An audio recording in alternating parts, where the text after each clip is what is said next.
welcome to 101 with TVO. And today on the program, I have a social commentator, a seasoned journalist, and also someone that is a friend of the house and a known figure, Mr. Taiwo Olapade. Welcome to the program. Thank you so much, ma. Is that title okay, or I should call you doctor or professor? I'm okay, ma. Thank you so much, ma. I know this our profession is as someone that could say that we keep to everything that happens in the country. I just want us to take year 2025 in review. What is your take when it's come to the economy, when it's come to the security, before we go on? Well, thank you very much, ma.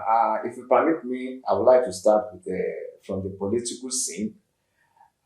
Year 2025, in retrospect, for me, is a year that will go down in history, particularly under this Fourth Republic that started way back in 1999, as one that we can never forget, even in a hurry. It is a year where, like I said, I'm starting with politics. Yeah. That we saw the People's Democratic Party, the main opposition, decimated in the sense that they lost about 6-7 governors to the really progressive Congress. And even in the tail end of this year, we also saw the dancing governor of Osun State, Senator Ademola Adeleke, also jumping ship, moving from the party to the Accord Party. And even in the National Assembly, as well as state houses of assembly nationwide, we saw, a mass movement of politicians from the opposition political parties coming into the ruling party. And people sometimes, even those in the political arena, politicians, political analysts, and even ordinary Nigerians like you and I, they want to put the blame at the doorstep of Mr. President that the country is drifting towards one party state. However, we can also easily forget that in 2003, that's when they gave the current president was governor then as the one-man standing, when the PDP swept the entire Southwest, and he was left there despite the harassment and despite all the intimidation, all the power of incumbency, manipulated them by former President Olusegun Obasanjo. Asiwaju stood his ground, and he remained in office as the only one, the one man standing, until he left the office in 2007. So we're asking, why are you putting the blame at the doorstep of Mr. President? Politics is local, and whether you like it or not, for me, sincerely, I don't like the way our politicians, though our constitution guarantees freedom of association and freedom of movement. But in a case where people stood in the rain, in the sun, to voluntarily give their mandates to you as a member of a political party, whether APC or PDP or Labour or ADC, lest I forget, even Peter Obi is also moving from a Labour party to ADC. So I'm saying that I think we need a constitutional review in that regard. It's like a stolen mandate. People voluntarily voted for you in the sun, in the rain, and suddenly you took that mandate to another political party, whether from APC to Labour, whether from Labour to PDP, or from Accord to SDP. You should lose your seat. If indeed you are so popular, go back to the field. Leave the people's mandate to the people, because you only have under the umbrella in which you contested. Yes, go back to the field and use another platform. Yes, if indeed you felt like you want to exit the party and move to another party, voluntarily resign from that party, go to the field. Thank you so much for that brilliant response. Now let's talk about security.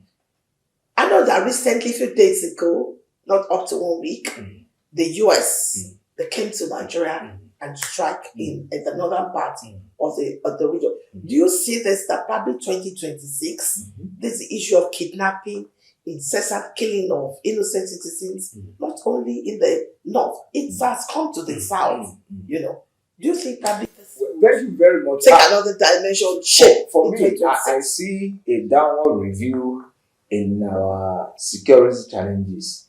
And I say this because it looks like the fear of President Donald Trump is the beginning of wisdom, particularly for the enemy of the state. We do call them, be it insurgents, be it kidnappers, be it those who are also ISWAP, ISIS, the Lakorawa, all of them. But sincerely, I sometimes we also look at the lack of political will on our leaders. These are internal crises that we can resolve on our own.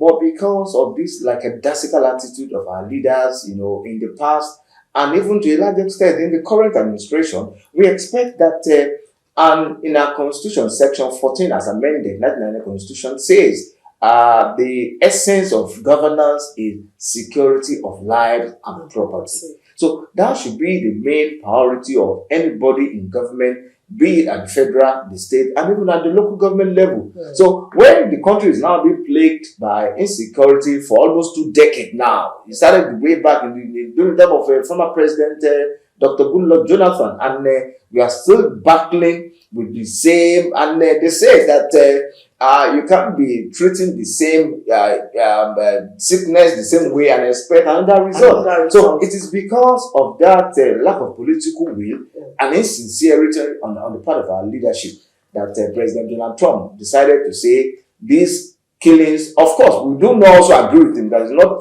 Christians only that are being killed. You can't just target Christian genocide in the country. But what I like even Muslims too are also being killed. Yes, also Muslims are being killed. Those who are even non-believers. Yes, I also, the part of the casualty. But I know that spike from the U.S. military in Sokoto State, to be precise. I think we expect more of that U.S. intervention. Maybe we would have the fear of, if I want to go from Lagos to my home state, I had to be reading Psalm 91 and 23. Now let's talk about the economy briefly. Now, the tax from is that the issue of economy, can we say we're going forward? Because it's like we're taking about 4 steps forward and we're taking about 8 backward regarding economy. Which I will talk about economy, it will affect every sector, like the food, that even the clothing, the housing, every social amenity. It will affect it. But the bottom line is, if you want to judge how healthy an economy of a country is, you look at their people. You look at the GDP, that's the gross domestic product. The nature of the economy of any country is a reflection of the way those people look. So we don't need to go, we don't need anyone to tell us that our economy is improving, and you see people, in poverty, people begging and the like. So, but I'm saying that we can see some bold steps being taken by this government, but we need more sincerity of purpose, and we need more communication, particularly this new tax law that's going to take effect from January 1st.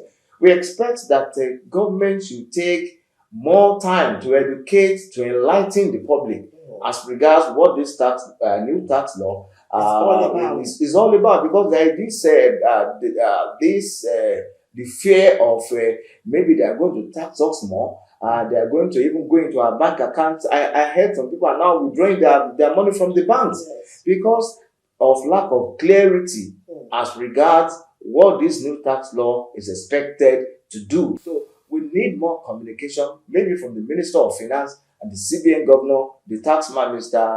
Sakios, or what's his name? No, people doesn't like to pay tax. And in a civilized place, if tax evasion is a criminal law, is a criminal act. We don't do that when we travel abroad. We pay our tax voluntarily. So why do we refuse to do so here? And I'll also answer that question. We refuse to also pay some time because we felt like those saddled with responsibility of making use of our money do not also make use of those money so judiciously. But that is not an excuse. Pay your tax first. Do your own social responsibility as a Nigerian. Then you can now say, I want to see how government is making good use of that money otherwise. You even have the court of law. You can go to court and challenge the Mr. President, Mr. Governor, even your local government chairman to say, you have not used this money well. I want you to account for how well, judiciously, the money they have collected as taxes. Thank you. you so much. Mr. Taiwo Olapade, United seasoned journalist, a social commentator, all-rounder, a lecturer also. I want to say thank you very much. Thank and I you want so to say much, ma. Happy New Year and compliment of the season to Same you. to you, ma. The program will continue shortly.